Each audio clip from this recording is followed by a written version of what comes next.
We lose interest in the music. That's why, in one way, it was good because we went into the recording scene. Voici le dernier moment de John Lennon. Un instant figé à jamais dans l'objectif d'un fan, quelques heures avant que tout ne s'effondre. Il tend son album, le sourire discret, le regard presque paisible. En face de lui, un homme silencieux, le regard vide, reçoit le disque et le fait signer.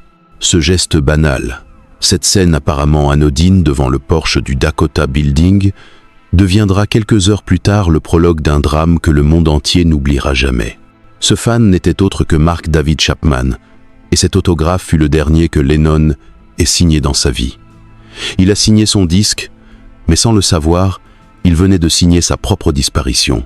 Le 8 décembre de l'an 1980, John Lennon entame sa journée sans se douter que ce sera la dernière. Il vient de sortir un nouvel album avec Yoko Ono, intitulé Double Fantasy, un projet qu'il chérit, un retour à la musique après 5 années d'absence. Le matin même, il est photographié par Annie Leibovitz pour le magazine Rolling Stone. Il y apparaît nu, blotti contre sa femme, dans une étreinte à la fois tendre et symbolique, presque prophétique. La photo, qui deviendra mythique, capture un amour fusionnel, une paix retrouvée, une vulnérabilité nue. Lennon semble serein, apaisé, comme s'il avait enfin trouvé un équilibre après des années de tumulte. Mais derrière cette façade de renaissance, l'ombre d'un inconnu latent, patient, obstiné. Plus tard dans la journée, il accorde une interview à la radio RKO. Sa voix est calme, il parle de projets futurs, de son envie de voir son fils grandir, de sa volonté de vivre sans violence, sans peur. Puis, en fin d'après-midi, il quitte son immeuble avec Yoko pour se rendre au studio du Record Plan où il travaille sur une nouvelle chanson. Là, à quelques mètres de l'entrée, un homme l'attend, tenant son exemplaire de Double Fantasy. Lennon le reconnaît comme l'un des fans qui patientent régulièrement devant chez lui. Il signe sans poser de questions. Le cliché de cet échange sera immortalisé par Paul Goresh, un autre fan présent ce jour-là. Ce cliché est à la fois anodin et glaçant. Le sourire discret de Lennon, le regard vide de Chapman, le disque tendu comme une offrande maudite, une image suspendue entre banalité et tragédie. Le couple revient au Dakota aux alentours de 22h50. La ville est calme, l'hiver est là, et New York semble s'envelopper d'un silence inhabituel. Tandis que John descend de la voiture, il passe devant Chapman sans lui adresser un regard. En une fraction de seconde, l'homme sort une arme de son manteau et tire 5 fois. 4 balles atteignent Lennon dans le dos. Il s'effondre dans le hall d'entrée, gravement blessé. Les policiers arrivent presque immédiatement et le transportent d'urgence à l'hôpital Roosevelt. À 23h15, John Lennon est déclaré mort à son arrivée. Il avait 40 ans. Ce qui trouble le plus dans cette histoire, ce n'est pas seulement la brutalité de l'acte. C'est l'ironie cruelle de la journée elle-même. Lennon a passé ses dernières heures à parler de paix, à chanter l'amour, à préparer l'avenir. Il a posé pour une photo devenue emblème, il a signé un disque avec générosité, il a composé de la musique avec passion. Et pourtant, au bout de cette journée lumineuse, il y avait l'obscurité. Il ne s'est jamais douté que l'un de ses admirateurs, en apparence inoffensif, préparait dans le silence un geste irréversible. Ce qui s'est joué ce 8 décembre n'est pas seulement une perte tragique pour le monde de la musique. C'est aussi une déchirure intime dans l'imaginaire collectif. John Lennon n'était pas qu'un chanteur ou un Beatle. Il était un symbole de révolte, d'espoir, de poésie. Sa voix portait des rêves, ses paroles défiaient les armes. Et pourtant, c'est le bruit des balles qui a mis fin à tout cela. Ce paradoxe cruel est au cœur de cette vidéo. Pourquoi un homme qui prônait la paix est-il tombé sous la violence aveugle d'un admirateur perdu? Que se passait-il réellement dans l'esprit de John Lennon durant ces dernières semaines? Et surtout, aurait-on pu voir venir l'inévitable? Derrière la façade du mythe, nous allons plonger dans les zones d'ombre, les signaux oubliés, les coïncidences troublantes qui ont précédé ce drame. Quand on prononce le nom de John Lennon, ce n'est pas seulement un artiste que l'on évoque, mais un mouvement, un souffle, une révolution culturelle. Il est l'un des rares musiciens dont le nom dépasse la musique elle-même. Avec Paul McCartney, George Harrison et Ringo Starr, il a formé l'un des groupes les plus mythiques de tous les temps, les Beatles. Mais bien avant de devenir une légende, Lennon n'était qu'un jeune garçon de Liverpool, élevé dans une Angleterre encore marquée par les séquelles de la guerre. Né le 9 octobre de l'an 1940, John Winston Lennon grandit entre abandon et solitude. Son père est marin, souvent absent. Sa mère, Julia, libre et instable, confie son fils à sa tante Mimi. Ce foyer un peu froid mais stable lui offre un certain équilibre, mais la blessure de l'abandon le hantera toute sa vie. Très jeune, il se réfugie dans le dessin, la littérature, puis la musique. En 1957, il fonde le groupe The Quarrymen, qui deviendra plus tard les Beatles. C'est la rencontre avec Paul McCartney, puis George Harrison, qui va donner naissance à une alchimie rare. Quand Ringo Starr les rejoint, le quatuor est au complet. Le reste, comme on dit, appartient à l'histoire. Le succès est fulgurant. En l'espace de quelques années, les Beatles deviennent un phénomène mondial. Leur passage à l'Olympia de Paris en janvier 1964 est un moment clé. Alors qu'ils enchaînent les concerts dans la capitale française, leur chanson « I Want to Hold Your Hand » atteint la première place des charts américains. C'est le début de ce que l'on appelle la Beatlemania, une vague d'hystérie collective qui dépasse les frontières et transforme le groupe en symbole générationnel. En France aussi, ils fascinent. Leur look, leur ton, leur audace provoquent autant de rejet que d'adoration, mais nul ne peut nier leur impact. John, avec ses lunettes rondes et son esprit frondeur, devient le porte-voix d'une jeunesse en quête de sens. Mais derrière la célébrité, Lennon ressent rapidement le vide. La célébrité l'épuise, l'enferme. Très vite, il cherche à se détacher de l'image du Beatle gentil. Il devient provocateur, contestataire, s'affirme en artiste engagé. En 1966, il déclare dans une interview que les Beatles sont plus populaires que Jésus, déclenchant une polémique mondiale. Mais au fond, ce qu'il cherche, c'est à éveiller les consciences, à secouer les dogmes. Sa rencontre avec Yoko Ono en 1960 s'y marque un tournant décisif. Elle est artiste conceptuelle, japonaise, radicale. Leur union fait scandale, mais leur lien est intense, presque mystique. À ses côtés, Lennon entame une nouvelle vie, loin des stades et des cris. Après la séparation des Beatles en 1970, il se lance dans une carrière solo. C'est à cette époque qu'il compose Imagine, hymne universel à la paix et à l'utopie. La chanson devient rapidement l'une des plus reprises de l'histoire. À travers elle, Lennon propose un monde sans frontières, sans religion, sans possession. Une vision naïve pour certains, lumineuse pour d'autres, mais indéniablement marquante. Il n'est plus seulement un chanteur. Il devient une conscience, un emblème pacifiste, une figure contestataire. Il s'oppose ouvertement à la guerre du Vietnam, soutient des causes marginales, dérange l'administration américaine. Le président Nixon tente même de le faire expulser des États-Unis. Mais Lennon résiste, et après plusieurs années de procédure, il obtient enfin sa carte verte en 1975. Installé à New York, il choisit de se retirer quelques années pour se consacrer à sa famille.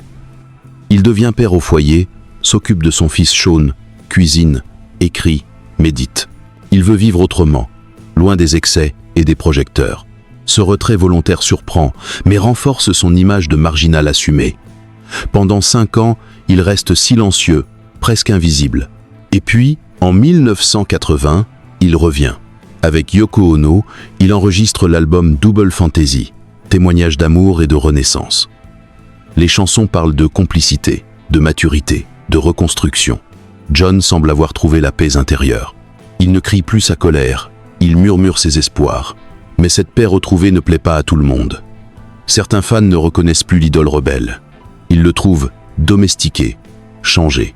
Parmi eux, un certain Mark David Chapman nourrit une obsession malsaine pour Lennon. Ce fan déçu, perturbé, convaincu que John a trahi ses idéaux, commencera à nourrir une haine confuse.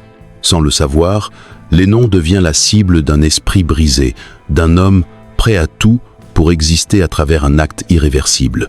Ce qui rend John Lennon si unique, c'est cette capacité à incarner les paradoxes de son époque. Artiste mondialement adulé, il reste profondément tourmenté.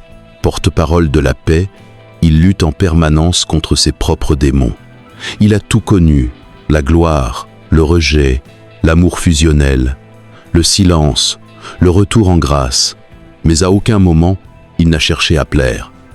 Il disait ce qu'il pensait, même si cela choquait. Il vivait selon ses règles, quitte à être incompris. Et c'est précisément cela qui fait de lui une figure inoubliable.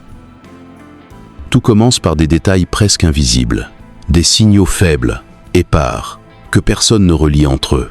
À la fin de l'année 1980, John Lennon semble renaître. Il est de retour en studio, plus calme, plus mature. Mais dans l'ombre, quelque chose se prépare. Un engrenage lent, silencieux, qui s'accélère sans que personne ne le voie venir. L'élément déclencheur de cette tragédie est une déception. Une frustration née dans l'esprit d'un homme dérangé.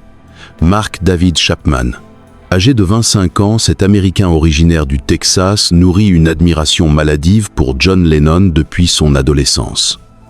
Mais au fil des années, cette admiration se transforme en rancœur. Il ne supporte pas de voir son idole prôner un monde sans possession tout en menant une vie luxueuse. L'hymne « Imagine », qu'il a tant aimé, devient à ses yeux une hypocrisie insupportable. Il se sent trahi. Et dans son esprit dérangé, cette trahison mérite une punition. Chapman commence à planifier son geste plusieurs semaines à l'avance. Il lit obsessionnellement le roman « L'attrape-cœur » de J.D. Salinger, qu'il considère comme un message codé. Il souligne certains passages, s'identifie au personnage de Holden Caulfield, convaincu que le monde est plein de faux-semblants. Il décide alors qu'il doit éliminer celui qu'il considère désormais comme un imposteur, John Lennon. Il achète une arme, un revolver calibre 38, et se rend à New York. Pendant ce temps, Lennon continue sa promotion avec Yoko Ono. L'album Double Fantasy reçoit un accueil mitigé au départ, mais John ne semble pas s'en soucier. Il apparaît apaisé, confiant. Le 8 décembre, il a une journée chargée. Le matin, Annie Leibovitz arrive chez lui, au Dakota Building, pour une séance photo. John insiste pour poser nu, en position fœtale contre sa femme. La photo, émouvante et dérangeante, deviendra la dernière qu'il ait jamais prise. Elle illustrera la couverture du magazine Rolling Stone quelques semaines plus tard. Dans l'après-midi, une équipe de la radio RKO arrive pour une interview exclusive. Le journaliste Dave Cholin se souvient de Lennon comme d'un homme gentil, disponible, passionné par sa musique et par la vie. Il parle de sa relation avec Shaun, son fils, de son quotidien d'artiste, de ses rêves pour l'avenir. Personne ne peut imaginer qu'il ne lui reste que quelques heures à vivre. Aux alentours de 10 à 7 heures, John et Yoko sortent du Dakota pour se rendre au studio Record Plan. Devant l'entrée de l'immeuble, un petit groupe de fans les attend. Parmi eux, Mark David Chapman. Il tient un exemplaire de Double Fantasy dans les mains. John s'arrête, sourit, signe l'album. Il ne montre aucune méfiance. La scène est photographiée par Paul Goresh, un autre fan présent. Sur l'image, Lennon semble détendu. Chapman, lui, est figé, comme absent. Ce moment est à la fois tragique et banal. Un échange comme tant d'autres. Sauf que cette fois, le fan reviendra armé. Au studio, Lennon et Yoko travaillent sur un nouveau morceau. Walking on Thin Ice. Ironie cruelle. Le titre semble annoncer ce qui s'apprête à se produire. John y joue de la guitare, chante, plaisante. Il est heureux. En quittant le studio, vers 22h30, il propose même de dîner à l'extérieur, mais Yoko préfère rentrer. Ils montent dans leur limousine. Le trajet jusqu'au Dakota ne dure que quelques minutes. Il est 22h50 lorsque la voiture s'arrête devant l'immeuble. John descend en premier. Yoko le suit de près. Il passe devant l'entrée, salue le portier. Sur le trottoir, dans l'obscurité, Chapman attend. Il lève son arme et tire 5 fois.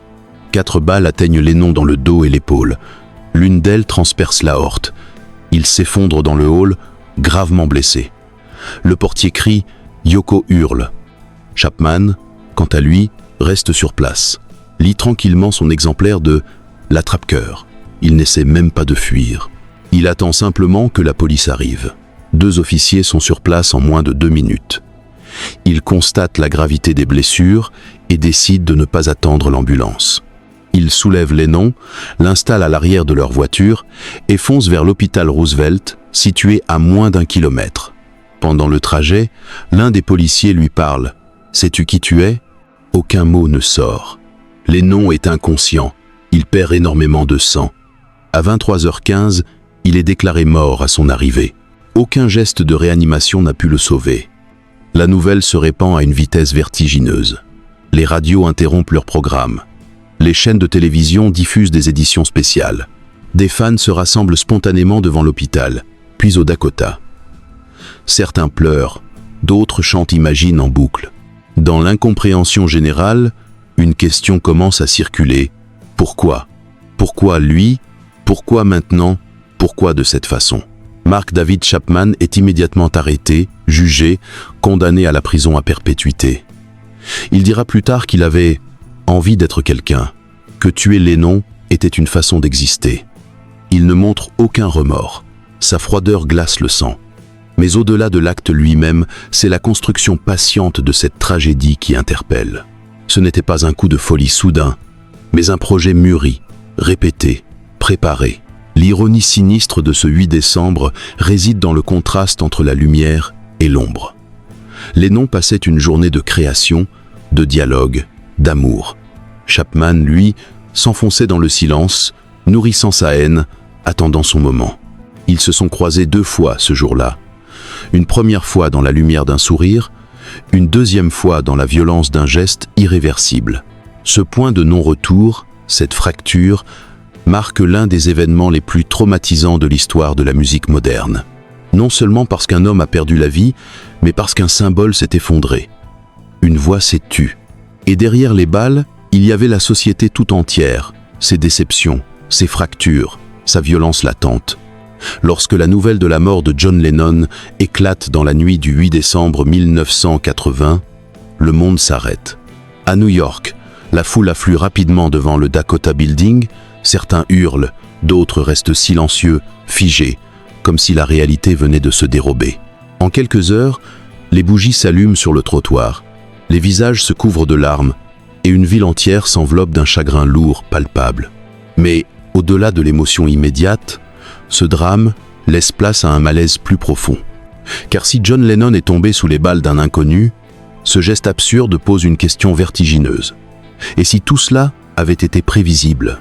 Les témoignages qui affluent dans les jours suivants dessinent un tableau troublant. Certains voisins du Dakota affirment avoir remarqué Chapman plusieurs jours avant le drame. Il était là, immobile, posté à l'entrée, parfois durant des heures. Il avait déjà fait un voyage à New York en octobre, avec l'intention de tuer Lennon, mais était reparti, pas encore prêt, selon ses propres mots. Pourquoi personne n'a-t-il rien dit ? Était-il trop discret, ou bien les habitudes d'un fan trop zélé semblaient-elles banales dans le quotidien de Lennon ? Un détail glaçant est révélé par l'un des policiers présents sur les lieux. Chapman ne cherchait pas à s'enfuir. Après avoir tiré, il s'est assis sur le trottoir, a ouvert son exemplaire de l'attrape-cœur et a attendu. Sur la première page, il avait inscrit « Ceci est ma déclaration ». Ce calme, cette mise en scène presque théâtrale, donnent au crime une dimension rituelle. Il ne s'agissait pas d'un geste de folie passagère, mais d'un acte réfléchi, symbolique, nourri par des mois d'obsession. Une forme de sacrifice inversé, où l'admirateur tue l'objet de son adoration pour exister à sa place. Du côté de Yoko Ono, le choc est total. Elle était à quelques pas de son mari lorsque les tirs ont retenti. Elle l'a vu tomber. Elle a accompagné son corps jusqu'à l'hôpital. Et c'est elle qui, le lendemain, a pris la décision de ne pas organiser de funérailles publiques. John aimait New York, il aimait la vie. Il n'aurait pas voulu qu'on pleure sur son cercueil, a-t-elle déclaré. À la place, elle propose 10 minutes de silence dans le monde entier, le 14 décembre. Ce jour-là, dans Central Park, près de 100 000 personnes se réunissent en silence absolu. Pendant 10 minutes, pas un mot, pas un son, sinon les battements d'un deuil collectif. Mais dans ce silence, un détail émerge peu à peu, comme une faille. L'absence de sécurité. John Lennon vivait sans garde du corps. Il se promenait librement, signait des autographes, parlait aux passants, il avait toujours refusé d'être protégé. Pour lui, la peur était une prison. Mais ce choix, profondément humain, a aussi été sa vulnérabilité. Et derrière l'image d'un homme libre, c'est toute une époque qui se révèle naïve. Dans les années 70, les artistes pensaient encore pouvoir vivre au milieu de la foule, sans mur, sans distance. La mort de Lennon a brutalement mis fin à cette illusion. Dans les semaines qui suivent, les médias du monde entier cherchent à comprendre. Ils analysent la personnalité de Chapman, sa jeunesse marquée par la violence, ses troubles psychiatriques, son obsession pour les Beatles. Mais plus les détails émergent, plus une sensation étrange s'installe, celle d'un malaise collectif, comme si cette tragédie révélait quelque chose de plus large. Lennon était devenu un symbole, et le symbole avait été abattu. Pas seulement un homme, mais une idée, une vision, une utopie. Ce sentiment est amplifié par certaines coïncidences troublantes. La chanson que Lennon enregistrait ce jour-là, Walking on Thin Ice, parlait de la fragilité de l'existence. Le matin même, il posait pour une photo nue, vulnérable, entre vie et mort. Et l'image prise avec Chapman quelques heures avant le drame devient l'ultime paradoxe. C'est une photo d'adieu, sans que personne ne le sache. Le regard de Chapman y est vide, presque figé. Celui de Lennon est doux, distant, comme si, au fond, quelque chose en lui pressentait l'imminence d'un basculement. Certains fans évoquent d'autres signes, d'autres phrases. Quelques jours auparavant, Lennon avait confié à un ami qu'il se sentait plus exposé que jamais. Dans son interview avec la RKO, il parlait du futur, mais aussi de la mort, de la fragilité. Rien de concret, mais des frémissements. Et si John avait pressenti, sans pouvoir nommer, que quelque chose se préparait, la vérité, c'est que John Lennon n'était pas un homme ordinaire. Il était une projection, une cible, un miroir. Des millions de gens avaient investi en lui leurs espoirs, leurs révoltes, leurs désillusions. Et ce poids, il le portait seul. À travers lui, chacun cherchait à se retrouver. Et quand l'un de ses regards s'est tordu, quand l'admiration est devenue haine, la chute a été brutale. Aujourd'hui encore, cette photo prise par Paul Goresh reste l'une des plus glaçantes de l'histoire de la musique. On y voit la main de Lennon qui signe, le visage figé de Chapman, le disque entre eux comme une offrande maudite. C'est un moment suspendu, où tout semble encore possible. Mais on sait ce qui va suivre. Et cette connaissance change tout. Elle transforme l'image en stigmate, en prophétie muette. Elle incarne la vérité noire de ce récit. Ce n'est pas seulement la mort d'un homme, c'est l'échec d'un rêve. Car Lennon, depuis les années 60, portait une utopie. Celle d'un monde sans guerre, sans violence, où l'imagination pouvait sauver l'humanité. Cette vision, souvent moquée, parfois naïve, avait touché des millions de cœurs. Mais ce 8 décembre, elle a été percée par 5 balles. Et si le corps de Lennon est tombé, c'est aussi l'innocence d'une époque qui s'est effondrée. Lorsque l'on regarde, avec le recul, le destin de John Lennon, il est difficile de ne pas être traversé par une sensation de vertige. Car ce drame dépasse la simple disparition d'un artiste. C'est une faille dans l'histoire. Une fracture entre deux époques, celle où les rêves semblaient encore possibles, et celle où la désillusion a brutalement repris ses droits. Le 8 décembre de l'an 1980, quelque chose s'est cassé dans l'imaginaire collectif. Ce n'est pas seulement un chanteur que l'on a perdu, c'est une voix qui portait l'idée que la paix pouvait l'emporter sur la violence, que la musique pouvait transformer le monde. Certains diront que Lennon était idéaliste, naïf peu, être, qu'il avait baissé la garde, qu'il avait choisi de vivre sans sécurité, dans un monde qui n'était plus aussi libre qu'il le pensait. Mais n'est-ce pas précisément cette foi, ce refus de céder à la peur, qui faisait de lui un symbole si puissant? Il savait qu'il était exposé. Et pourtant, il continuait de sourire aux passants, de signer des disques, de tendre la main. Il voulait croire en l'humain, même au risque d'en mourir. D'autres verront dans cette histoire un avertissement. Le prix à payer quand on devient une icône. Car Lennon n'était plus seulement un homme. Il était devenu une idée, un mythe, une cible. Et les mythes, parfois, dérangent. Ils cristallisent les espoirs autant que les frustrations. Mark David Chapman n'a pas tué John Lennon pour des raisons politiques ou religieuses. Il l'a tué parce qu'il voulait devenir quelqu'un, parce qu'il ne supportait plus que son idole soit un homme heureux, apaisé, imparfait. Il voulait détruire le rêve pour ne plus se sentir petit. Alors, la vraie question est être là. Jusqu'où peut-on porter les espoirs des autres sans en être écrasé? John Lennon a porté des générations entières sur ses épaules.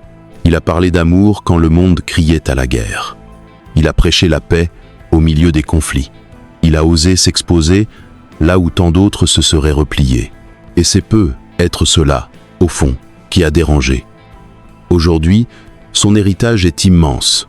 Ses chansons résonnent encore dans les rues, dans les stades, dans les mémoires.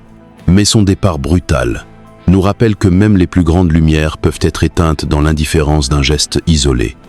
Et cette réalité fait mal, parce qu'elle nous ramène à notre propre fragilité, à la violence tapie dans les coins les plus sombres de nos sociétés. Et vous, qu'en pensez-vous? Ce destin aurait-il pu être évité? La paix que prônait Lennon était-elle trop belle pour survivre à la réalité?